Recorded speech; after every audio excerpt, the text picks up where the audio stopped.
വാഹനത്തിന്റെ അടുത്തെത്തി നോക്കിയപ്പോഴാണ് 2 നിലകളായി സജ്ജീകരിച്ചിരിക്കുന്ന അടുക്കള, വർക്ക് ഏരിയ എന്നീ സൗകര്യങ്ങളോട് കൂടിയ ഒരു കുടുംബം ജീവിക്കുന്ന വാഹനമാണെന്ന് തിരിച്ചറിഞ്ഞത്.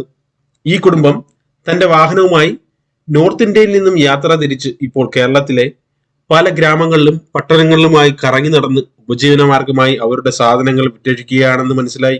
ഇവരുടെ ഉൽപ്പന്നത്തിന്റെ ക്വാളിറ്റിയെ പറ്റി പല അഭിപ്രായങ്ങളും സോഷ്യൽ മീഡിയയിൽ ചർച്ചകൾ നടക്കുന്നു. എന്തായാലും വാഹനം കണ്ട് നിർത്തിയതാണ്. അയാളോട് തന്നെ കാര്യങ്ങൾ ചോദിക്കാം. तुम्हारे गांव से बहुत आदमी लोग आ रहे जा रहे इंडिया का वाला आदमी भैया बात एड्रेस बताना है। हाँ, एड्रेस है, कितना दिन रुकेगा वो बात। भैया हमारा गांव का नाम है सरदारपुरा, तहसील शाहपुरा, जिला भीलवाड़ा। वहाँ का रहने वाले हैं। अभी माल लेकर आए थे, वापस बेचते बेचते हमें राजस्थान जाना है। केरले में हो गया 4-5 दिन आए हुए को, इधर घूमते घूमते वापस चले जाएंगे। तो क्या एक दिन अरे 10 दिन का अंदर केरला दूसरा